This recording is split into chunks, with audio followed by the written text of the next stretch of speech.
Amin. Puji Tuhan, silakan duduk. Selamat pagi. Selamat kita boleh bertemu dalam kasih Tuhan Yesus Kristus. Bapak Ibu sudah diberkati pagi yang indah ini. Amin. Masih percaya ada mujizat? Amin. Mungkin ada yang memasuki 2014 ini ya. Sebentar kita akan meninggalkan 2014 memasuki 2015. Mungkin ada masih hal yang mengganggu kita, ada banyak persoalan masalah yang mungkin hari-hari ini masih membuat kita tidak bisa merasakan kemenangan yang datangnya dari Tuhan. Ingat, terang itu sudah datang ya. Terang itu menggemparkan ya. 2000 tahun yang lalu terang itu sudah membuat gempar karena kehadirannya membuat dosa itu dihancurkan. Bukan sekedar keselamatan secara fisik saja, jiwa saja, tetapi pelayanan secara fisik pun dikerjakan oleh Tuhan. Ada kesembuhan, ada mujizat, ada persoalan yang diselesaikan oleh Tuhan. Tetap percaya, tetap yakin bahwa Allah yang kita sembah adalah Allah yang ajaib. Sebab terang yang menemparkan itu selalu konsisten. Nah, artinya tidak pernah berubah ya. Firman Tuhan pada pagi yang indah ini temanya tentang terang yang konsisten ya. Ini adalah minggu terakhir di bulan Desember ini di ibadah-ibadah Natal kita ya. Minggu depan sudah memasuki tahun 2015 ya. Di detik-detik hari-hari terakhir di tahun 2014 ini, biarlah kita tetap yakin, tetap percaya bahwa Allah yang kita sembah adalah yang ajaib. Sebab terangnya itu tidak pernah berubah, kuasanya tidak pernah berubah. Puji Tuhan ya. Kita melihat bersama-sama firman Tuhan pada pagi yang indah ini, terang yang konsisten ya. Saudara,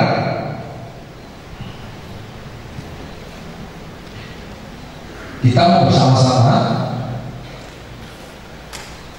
melihat dulu di dalam Lukas 12 ayat yang 35 ya. Lukas 12 ayat 35. Semoga Bapak Ibu Saudara bisa bangkit berdiri bersama-sama. Kita mau baca ayat ini bersama-sama. Lukas 12 ayat 35 ya, kita mau baca bersama-sama. 2, 3. Hendaklah pinggangmu tetap berdekat dan pelitamu tetap menyala. Puji Tuhan, silakan duduk. Saudara terangkan tentang ayat ini kemarin. Ini adalah kondisi di mana orang tetap berjaga ya. Artinya kondisinya dalam kondisi siap siaga ya, karena pinggang yang terikat itu bicara tentang seseorang yang sedang bekerja, siap untuk bekerja dan sedang melakukan pekerjaan ya. Jadi orang Yahudi itu kalau sudah selesai pekerjaannya, dia akan lepas ikat pinggangnya karena mereka pakaiannya jubah. Lalu selama pelita itu tetap menyala, berarti rumah itu atau orang yang tinggal di dalamnya tidak dalam kondisi yang sedang tertidur, tetapi dalam kondisi yang sedang berjaga, sedang siap. Nah, itulah hidup kita, bahwa kita harus selalu ada di dalam kondisi yang tetap. Bahkan dikatakan pelita itu tetap menyala ya, tetap menyala dalam kondisi yang terus menerus ya. Kata konsisten itu artinya ya, coba kita lihat sama-sama. Arti konsisten itu adalah, menurut Kamus Besar Bahasa Indonesia itu tetap tidak berubah-ubah, taat ya, asas ya, taat pada asas itu ya, ajek atau selaras sesuai perbuatan hendaknya dengan ucapan. Jadi artinya tetap, tetapi kualitasnya tidak berubah. Itu arti konsisten ya. Tetap ya, ibadahnya sih tetap terus berjalan, tetapi kualitasnya tidak berubah, memiliki kualitas yang hidup sama seperti Yesus ya, memiliki kualitas yang sama seperti Yesus. Itu yang dimaksud dengan konsisten. Nah saudara, kata menyala ya, kata menyala itu tadi dikatakan ternyata memiliki arti juga membakar ya, memiliki arti membakar. Nah, membakar itu pengertiannya memberi dampak, saudara. Nah ini saya baru mendengarkan kabar ya tadi pagi dikatakan pasar lewat terbakar, saudara. Ya bersyukur ya kemarin beberapa anak-anak Belnap sempat beli kain di sana, ini terbakar, sudah terbakar ya sudah habis itu. Ya beda dengan Jakarta, di Tanah Abang modelnya blok-blok itu sudah di pasar lewat sudah jadi satu. Ya kemarin pukul nggak tahu ini sudah padam belum, berita yang saya lihat tadi pukul 12 masih dalam kondisi yang terbakar dan sulit untuk dipadamkan. Nah saudara, membakar itu artinya memberi dampak walaupun apinya kecil, saudara. Ketika itu sudah menyala, dia akan memberi dampak, dia akan mempengaruhi yang lain yang ada di sampingnya, terus dan itu menjadi besar, saudara. Nah, arti api pelita itu tetap menyala, tetapi ternyata pengertiannya bukan sekedar menyala, tetapi membakar. Artinya memberi dampak. Kekristenan kita harus memberi dampak. Terang itu harus memberi dampak. Masih ingat di dalam Matius 5 ayat 13-16 tentang pelita itu dikatakan, kemarin saya sudah sampaikan minggu yang lalu, ada dua macam gereja, karena kaki dian itu bicara gereja, saudara ya. Saudara mau jadi kaki dian atau gantang ya, jadi gereja itu harus jadi kaki dian. Artinya pelita itu dipasang di kaki dian menjadi berkat, bukan dimasukkan ke dalam gantang. Gereja harus membawa dampak, gereja harus memberi pengaruh.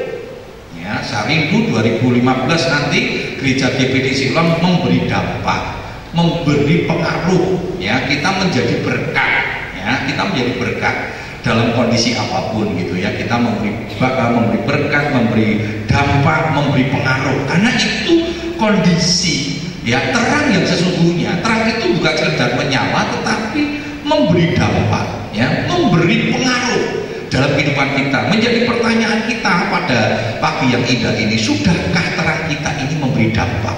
Sudahkah terang ini memberi pengaruh? Ketika kita ada dalam keluarga kita, firman Tuhan katakan dalam Kisah 1:8 ya, kamu akan menjadi saksi kalau kamu akan menerima kuasa kalau Roh Kudus turun ke atas kamu, dan kamu akan menjadi saksi. Jadi ini sebuah rangkaian, ya, sebuah paket yang tidak bisa dipisah-pisahkan. Ketika saudara dipenuhi Roh Kudus, saudara akan punya kuasa. Lalu yang selanjutnya, paket yang selanjutnya itu saudara akan bersaksi. Jadi ini Kisah 1:8 itu sebuah paket, nggak bisa dipisah-pisahkan. Saudara seringkali ditanya, apakah siapa yang penuh Roh Kudus? Saudara angkat tangan, tapi saudara nggak pernah bersaksi. Berarti saudara belum penuh Roh Kudus. Karena itu sebuah paket, ya. Paket itu nggak bisa dipisahkan ya. Saudara coba beli paket ya, paket McDonald gitu kan, nggak bisa saudara. Empat-empatnya harus diambil ya. Kalau itu paketnya 4, ya paling di-change saja ya. Saya nggak senang Coca-Cola, diganti Aqua gitu saudara ya. Mereka senang ya, Aqua lebih murah gitu ya. Tetapi itu harus diambil paket itu. Demikian juga Kisah 1:8 itu sebuah paket yang nggak bisa dipisah-pisahkan. Saudara akan terima kuasa kalau Roh Kudus turun ke atas kita. Jadi Roh Kudus itu pengaruhnya luar biasa, saudara, yaitu memberi kuasa dan membuat kita bersaksi. Nah, nanti kalau kita baca dalam Kisah 1:8 dikatakan bersaksi dari mana? Dari Yerusalem. Ya, lalu sampai ke Yudea, sampai ke Samaria, sampai ke ujung bumi. Nah, ujung bumi kita mana, saudara? Ujung bumi itu di mana kita berpijak, itulah ujung bumi kita. Jadi dimanapun saudara berada, saudara jadi saksi. Dikatakan di Yerusalem dulu, ya, orang-orang penafsir katakan Yerusalem itu adalah kota di mana orang-orang firman itu disampaikan. Artinya orang terdekat. Sudahkah orang-orang terdekat kita merasakan terang kita? Banyak ya, terang itu dirasakan di tempat lain. Ketika di gereja, wah terangnya bersinar terang gitu ya. Banyak orang berkata, wah luar biasa orang ini. Wah hebat pelayanannya, wah memberkati orang. Tetapi waktu di rumah saudara, terangnya bukan meledak saja, mati terang itu. Terang itu dimasukkan ke dalam gantang. Ya, ketika orang memuji, ya, waduh hebat tuh di gereja pelayanannya, istrinya mencep katanya, anaknya mencep katanya.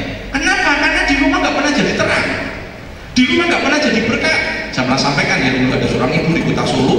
tim besuk saudara, wah rajinnya luar biasa, ada doa di gereja ikut, pokoknya pelayanan di gereja, kaum wanita ikut, paduan suara ikut, tim besuk ikut saudara. Ada satu tim besuk yang dibentuk di kota Solo saudara. Waktu itu saya belum jadi gembala saudara, di gereja di mana saya berada. Nah saya seringkali jadi driver, nganter-nganter ya, kaum wanita sebab yang biasanya suka besuk-besuk kaum wanita saudara ya, kaum bapaknya kerja ya, kaum wanitanya biasanya punya waktu begitu, besuk-besuk gitu. Nah ketika saya mengantar pulang ke rumah tante ini, omnya langsung dari depan malang kiri saudara ya, malang kiri, apa namanya, bertolak pinggang sudah katakan, Gus, ingat ya, mulai hari ini jangan ajak tante besuk-besuk. Saya dimarah-marah saudara. Saya bilang, lu kenapa om? Saya hanya driver. Pokoknya ojo entuk tantemu ini besuk-besuk katanya. Nah kenapa om? Om kapiran, burung banget.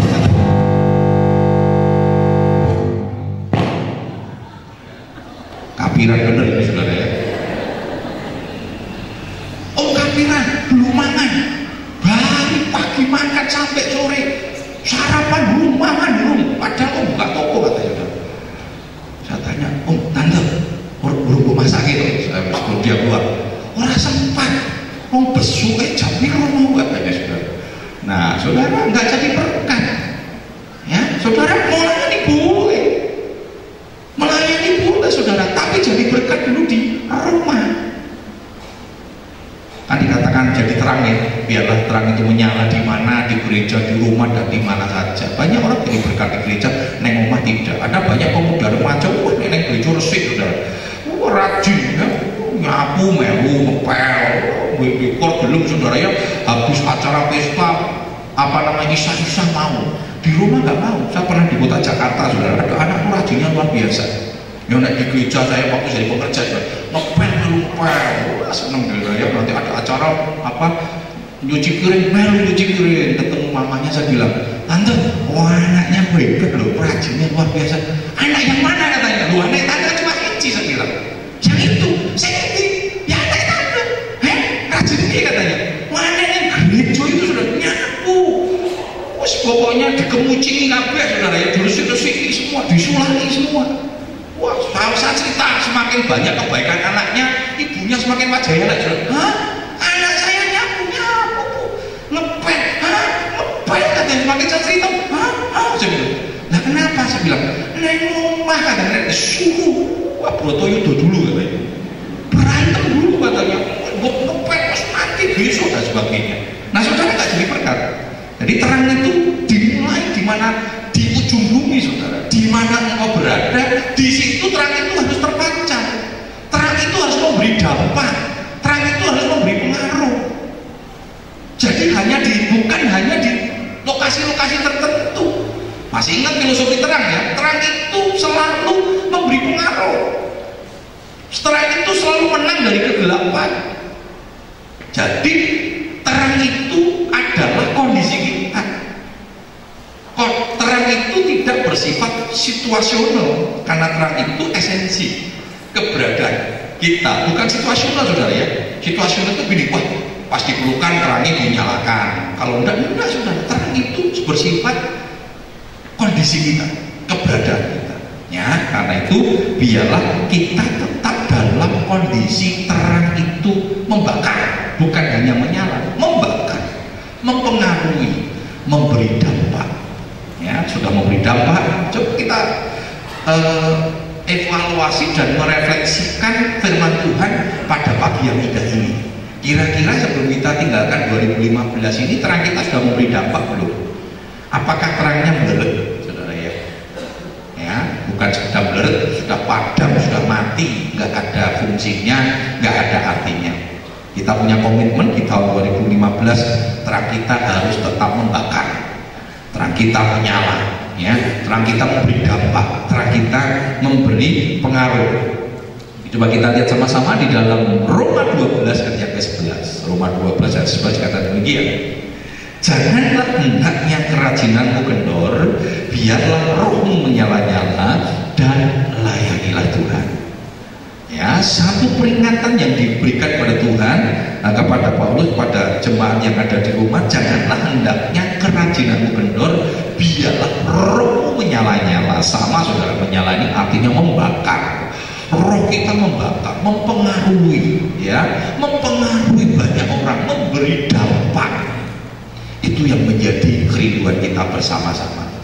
Saudara, supaya terang tetap menyala dan membakar, kita harus fokus, ya, kita harus fokus, saudara. Nah, pertama yang perlu kita perhatikan, kita harus fokus kepada Tuhan. Ini penting, saudara. Supaya terang itu tetap menyala, kita harus fokus pada Tuhan. Kenapa? Karena sumber terang kita adalah Kristus. Kita harus tetap fokus kepada Tuhan. Ada banyak orang nggak fokus pada Tuhan dalam hidup ini dan melupakan tujuan hidup ini apa. Coba kita lihat sama-sama di dalam Matius 22 37 hingga 38, ayat yang sering kali kita baca, ayat yang sudah kita kenal, saudara, ya. Matius 22 37 hingga 38 dikatakan demikian. Jawab Yesus kepadanya, kasihilah Tuhan Allahmu dengan segenap hatimu dan dengan segenap jiwamu dan dengan segenap akal budimu. Itulah hukum yang terutama dan yang pertama.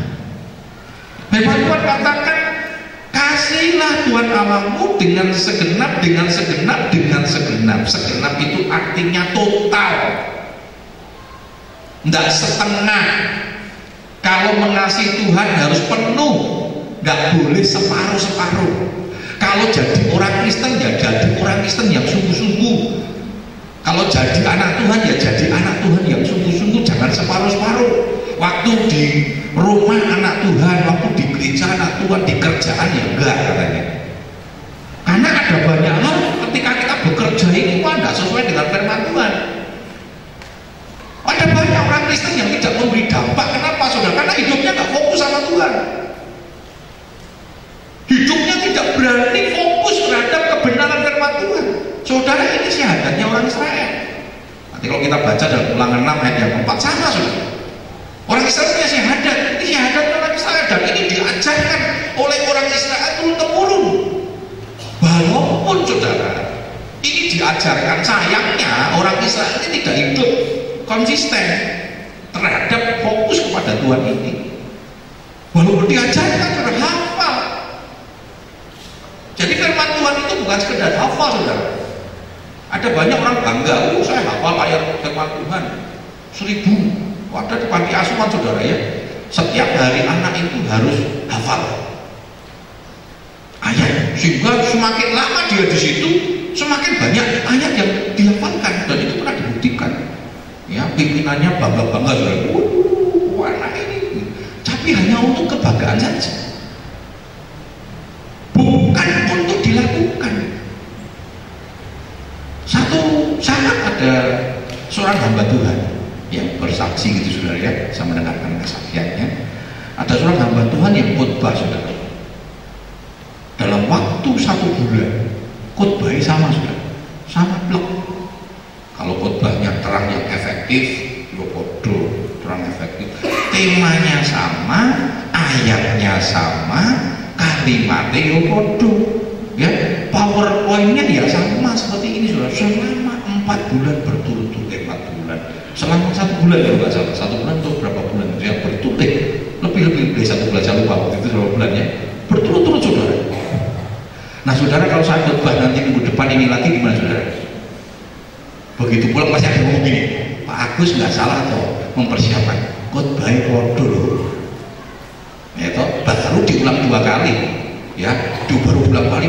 Nanti minggu ketiga saya bilang, oke, ya makasih. Minggu ketiga, saudara, mari kita akan bersama-sama mendengarkan firman Tuhan terang yang konsisten.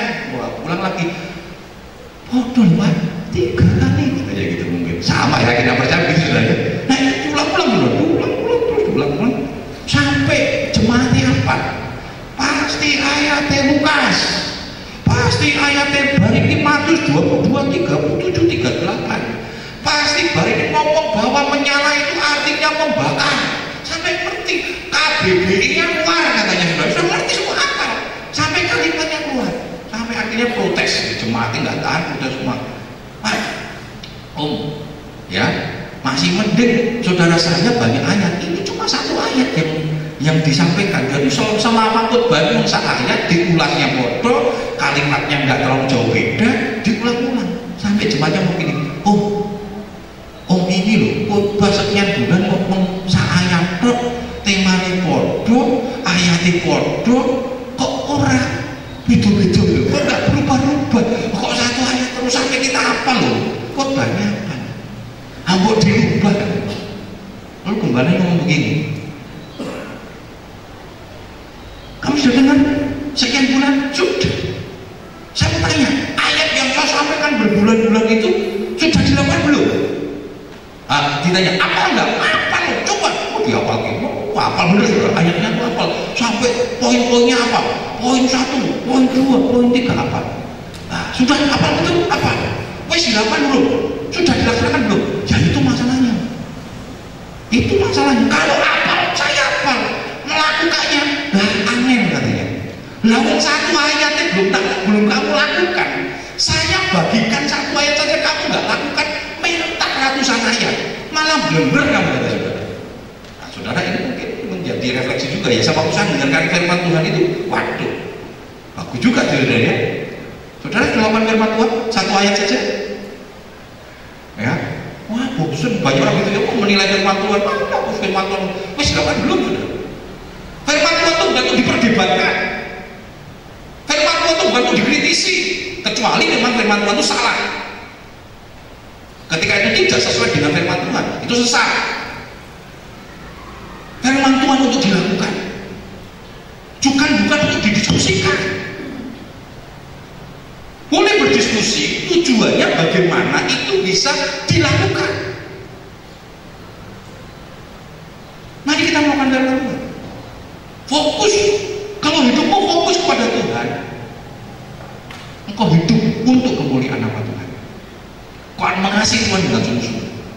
Engkau akan mencintai Tuhan dengan sungguh-sungguh, dengan segenap hati, segenap jiwa, segenap akal budimu. Itu hukum yang utama dan pertama.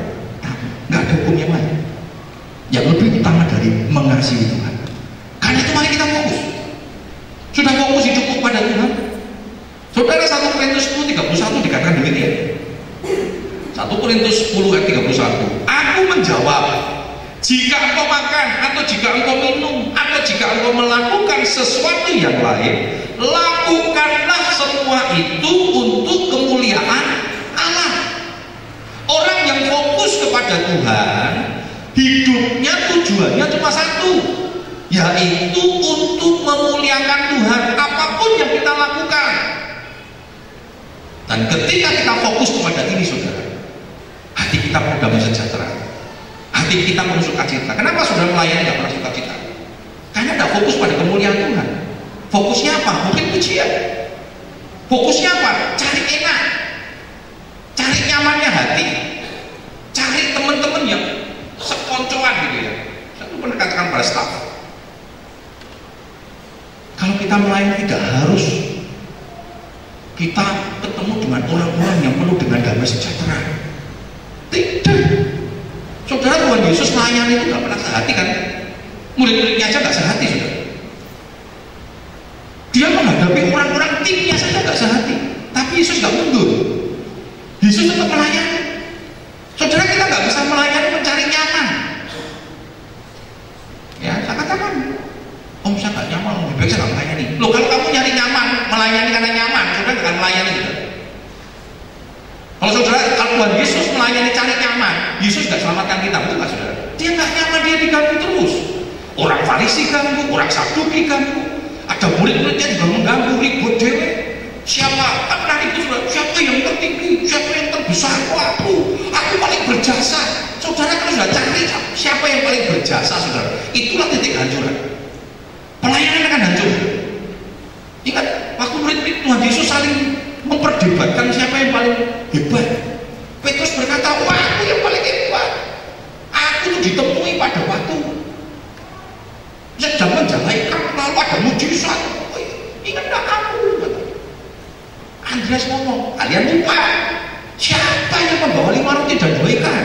Ribut kabeh. Yudas bilang, oh saya, aku bendahara. Enggak ada saya, kamu enggak jalan, aku bendahara. kalau kita meributkan siapa yang paling berjasa, saudara jangan pernah meributkan itu. Lakukan untuk kemuliaan nama Tuhan. Dan ketika semua punya kesepamahaman ini, kesehatian ini, apapun yang sudah lakukan untuk mempermuliakan nama Tuhan. Ketika engkau ibadah, tujuannya apa saudara? Memuliakan nama Tuhan. Tugas saya sebagai gembala bukan untuk menyenangkan jemaat. Tugas saya sebagai gembala untuk mengajar jemaat menyenangkan Tuhan. Amin. Karena saya tidak akan menyenangkan jemaat, saudara tidak akan pernah bisa menyenangkan saudara. Tetapi tugas saya, bagaimana setiap kita harus dapat menyenangkan hati Tuhan. Caranya bagaimana? Dikatakan tadi, apapun yang kamu lakukan untuk memuliakan nama Tuhan. Lakukanlah untuk memuliakan nama Tuhan. Saudara, kita melakukan untuk Tuhan. Roma 11:36 katakan, sebab segala sesuatu dari Dia, oleh Dia, bagi Dia. Saya paling senang dengan ayat ini. Seringkali ini yang terus saya pacu ketika saya melayani, rasanya kok tidak ada penghargaan orang. Kita sudah berkorban, orang tidak hargai kita. Waktu kadang hati kita marah, hati kita mulai panas, saya ingatkan itu Roma 11:36 terhadap diri kita sendiri. Roma 11:36, kamu melayani bukan untuk manusia. Segala sesuatu kamu bisa melayani karena Tuhan. Karena Tuhan. Karena itu kembalikan semua untuk kemuliaan nama Tuhan. Yang penting bagaimana nama Tuhan dipermuliakan, nama Tuhan diagungkan. Seperti firman Tuhan dikatakan, biar Tuhan semakin bertambah, ku semakin berkurang. Amin. Amin. Ada lagu kan? Dia harus semakin bertambah. Saudara, ini bukan lagu lip sync saja, saudara. Bukan lagu yang kita nyanyikan supaya wah ini indah lagunya, tetapi ini sebuah pernyataan. Ketika guru-guru lagu mengajarkan kepada anak-anak, ini mengajarkan anak-anak punya statement, pernyataan bahwa Tuhan yang boleh ditinggikan. Nah, ketika kita tidak ditinggikan tidak masalah, saudara. Ketika kita direndahkan tidak masalah, karena memang Tuhan yang harus ditinggikan, bukan kita. Kita harus semakin merendahkan diri, merendahkan hati di hadapan Tuhan. Yang kedua, yang pertama fokus kepada Tuhan, yang kedua fokus kepada firman Tuhan. Kenapa terang kita nggak bisa konsisten? Karena kita nggak fokus pada firman Tuhan. Hidup kita nggak sesuai dengan firman Tuhan, sehingga hidup kita nggak bisa jadi berkat. Ketika hidup kita sesuai dengan firman Tuhan, percayalah, maka terang itu akan memberi dampak. Ya, Matius 6:33 dikatakan demikian. Matius 6:33 dikatakan demikian. Tetapi carilah dahulu kerajaan Allah dan kebenarannya, maka semuanya itu akan ditambahkan kepadamu. Dikatakan tadi, tetapi carilah dulu kerajaan Allah dan kebenarannya, maka segala sesuatunya akan ditambahkan. Selama ini kita cari kebenaran atau cari tambahan? Saudara jangan pernah berpikir, masih ingat di dalam Mazmur 127 ya, dikatakan banyak orang pagi-pagi bekerja sampai jauh malam, lalu dia berpikir dia akan mendapatkan hasil dari jerih lelahnya. Firman Tuhan katakan, padahal Tuhan itu memberkati pada waktu kita tidur. Artinya berkat yang sesungguhnya datangnya dari Tuhan. Sudah lihat berapa banyak orang yang bekerja dengan mengandalkan kekuatannya, melupakan Tuhan, lalu berpikir dengan bekerja keras itu dia bisa mendapatkan berkat. Saudara, bukan berarti saya berkata demikian saudara tidak boleh bekerja keras, silakan. Dan harus. Kalau saya berkata manusia bekerja itu sudah nggak mau dibahas, saudara. Artinya apa? Memang manusia harus bekerja. Jadi kalau manusia nggak bekerja, berarti bukan manusia. Maaf bicara begitu, saudara ya. Karena firman Tuhan katakan kalau nggak bekerja jangan kamu makan. Jadi kalau malas, saudara, ya, kalau malas bekerja, mari kita berkarya. Kalau ada hamba Tuhan nggak bekerja, saya katakan pada staf juga, kalau kalian nggak melayani, nggak ini, ya, nggak bisa, karena hakikat Tuhan bekerja, saudara. Kita hamba Tuhan harus bekerja. Pekerjaan kita apa? Di bidang kita yaitu panggilan Tuhan. Ada yang terpanggil dengan penginjil, silakan penginjil. Kalau ada terpanggil dengan guru, silakan mengajar. Terpanggil dengan apa namanya? Dengan sebagai seorang apa? Guru, ya, penginjil, nabi, rasul, ayo silakan.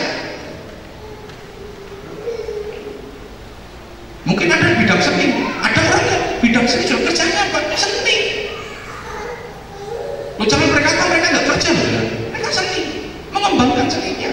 Silakan. Itu hakikat. Hakikat. Nah, tetapi jangan pernah berpikir, saudara, berkat itu datangnya karena itu. Berkat itu datangnya orang yang bekerja, yang mengandalkan kekuatan Tuhan, yang harap sama Tuhan dan hidupnya sesuai dengan firman Tuhan. Itu berkat yang luar biasa. Itu yang dimaksud dengan firman Tuhan tadi. Ya, coba kita lihat firman Tuhan itu adalah kebenaran. Ya, firman Tuhan dalam Yohanes 17:17 dikatakan demikian. Yohanes 17:17, kuduskanlah mereka dalam kebenaran, firman-Mu adalah kebenaran. Ya, kuduskanlah mereka dalam kebenaran, firman-Mu itu adalah kebenaran. Firman itu kebenaran. Karena itu fokus kepada firman Tuhan. Fokus kepada firman Tuhan, ya. Dan firman adalah jalan terang bagi jalan hidup di tengah kegelapan dunia. Mazmur 119 ayat 105 dikatakan demikian. Firman-Mu itu pelita bagi kakiku dan terang bagi jalanku. Firman-Mu pelita bagi kakiku dan terang bagi jalan. Saudara, kita nggak pernah bisa hidup di tengah dunia ini tanpa dasarnya firman, tanpa kita fokus kepada firman. Apalagi nanti menghadapi tahun-tahun yang selanjutnya, tahun yang sulit. 2015 kita akan diperhadapkan dengan perdagangan bebas untuk Asia. Jadi dulu kalau Asia mau masuk, ya, negara-negara lain masuk Indonesia, itu nggak boleh, saudara, bisa dibatasi. Sekarang nggak boleh, saudara. Jadi siapa yang kuat, siapa yang menang kan? Ya, maka sekarang saudara lihat, bank-bank yang ada di Indonesia itu sudah bukan milik Indonesia lagi. Mereka kebanyakan di Singapura, Malaysia, luar biasa. Banyak tenaga-tenaga kerja Indonesia yang stres. Saya punya teman yang kerja di bank stres, saudara. Dia sudah lama. Dia ngomong gini, kami stres Pak, kenapa? Mereka sekarang ini pemilik banknya tidak menghargai kami, tidak memperhitungkan jam kerja kami. Kami di sini setia. Kami kerja sudah 20 tahun, 25 tahun, tapi nggak dihargai. Sekarang ini muncul yang muda-muda, langsung mereka menduduki tempat-tempat yang tinggi. Saya bilang, kira-kira 20-25 tahun kamu sudah buat apa untuk bank ini? Kalau hanya rutinitas tok gitu ya, pokoknya datang ini dan sebagainya, dan kamu tidak kerjakan apa-apa, nggak bisa. Kalau kamu tidak berkarya, kelindas, saya bilang. Dan tidak salah. Saya mau tanya, salah nggak? Sudah kan punya perusahaan, mau sudah punya perusahaan pegawai, pokoknya tidak berkarya, tidak menghasilkan, yang penting setia gitu ya. Dan model-model begini biasanya enggak. Ya kerjanya stabil saja, saudara. Ya disuruh sana, disuruh sini. Karena memang tidak berkarya. Nah sekarang banyak nanti ya negara-negara luar se-Asia 2015 sudah terbuka, saudara. Perusahaan-perusahaan pegang oleh asing, saudara. Habis kita, kalau kita punya ritme kerja. Coba lihat, saya mau tanya, orang Indonesia ini, saudara, yang karyawan-karyawan, kalau jam 8 kerja, kira-kira datang jam berapa, saudara? Maka sekarang perusahaan kita, saudara, ya, dikasih presensi, ya, presensi nanti kalau terlambat merah, saudara. Kalau warna merah, saya pernah lihat di rumah sakit Usada, mau jam 7, saudara, cepet. Begitu diceglok jam 7.001 merah karena potongan nanti. Kalau pulang jam 5, kamu tanya, saudara, beres-beres jam berapa? Jam 4 meja sudah bersih, sudah cakep gitu, lihat jam. Saya sering kali goda, saya punya teman om yang beli perusahaannya itu jam 4:30, jam 4 selesai, saudara. Nah, saya bilang, loh kok selesai? Siap-siap om, katanya. Nah siap sekali Pak, setengah jam kan bisa berkarya. Kalau di luar sudah nggak boleh. Berhenti, kita tuh digajinya itu jam 8 sampai setengah 5. Jadi setengah 5 itu baru beres-beres. Nah orang Indonesia kan enggak, saudara. Nah iso tekoni telat mulai pas. Jadi setengah 5 itu langsung pulang keluar, saudara, ya. Nggak mau beres-beres lagi. Saudara lindas ini nanti kalau kita dengan gaya ritme seperti ini. Inilah keadaan, saudara. Nah kalau kita tidak andalkan firman Tuhan, kalau sudah hidup berdasarkan firman Tuhan, sudah akan bertanggung jawab. Betul kan? Kita sebagai anak Tuhan, kalau sudah orang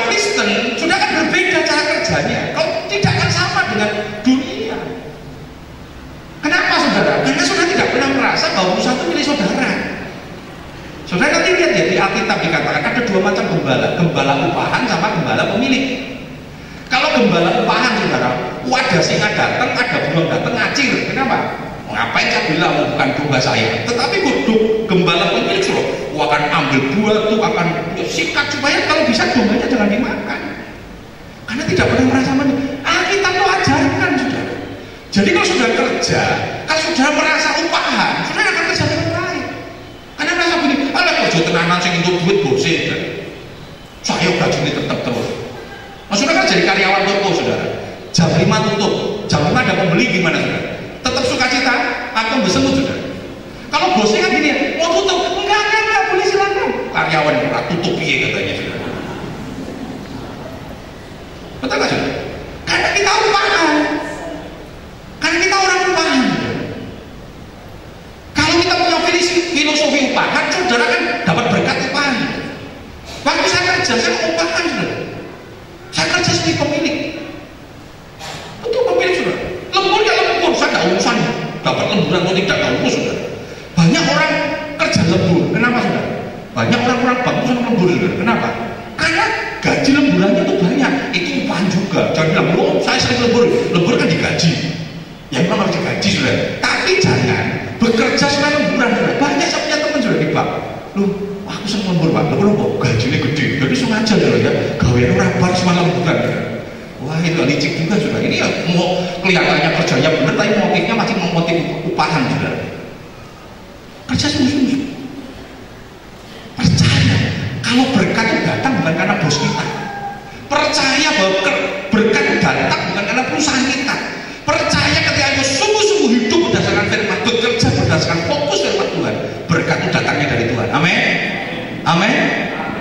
Kalau kita berani punya prinsip ini saudara, kenapa saudara tidak pernah merasa diberkati? Karena upahan terus, tidak fokus kepada firman Tuhan. Mari kita fokus pada firman Tuhan. Saya pernah kerja saudara, saya fokus dan fokus kepada firman Tuhan. Jika saya kerja berdasarkan firman Tuhan, saya tidak peduli. Dan saya merasa saya tercukupi terus saudara. Saya tidak pernah merasa kekurangan. Mari ya. Fokus yang pertama kepada Tuhan, kedua kepada firman Tuhan, yang ketiga, kalau saudara mau terakhir konsisten, saudara fokus kepada doa yang benar. Fokus kepada doa. Kenapa saya pakai yang benar? Karena banyak doa yang tidak benar saudara. Ya, firman Tuhan dalam kitab Yakobus katakan kalau berdoa jangan untuk keinginan daging kita, memuaskan, dihabiskan sehari. Itu salah berdoa. Kalau berdoa, hendaklah berdoa untuk memuliakan nama Tuhan. Sudah percayalah kalau engkau berdoa, engkau meminta kepada Tuhan dan permintaan untuk kemuliaan nama Tuhan penuhi. Jangan hanya mengambil ayat yang ada di Matius 7 ayat 7. Sudah lupa, Matius di atasnya dikatakan jika engkau muridku, engkau akan melakukan firman. Itu didasari saudara. Jangan kita seringkali mengambil ayat dipotong-potong. Loh, Matius 7 ayat 7 dikatakan carilah maka engkau mendapat, ketoklah pintu kan dibukakan. Saudara nggak perlu lupa, itu bicara murid. Itu proses di mana Yesus sedang mengajar.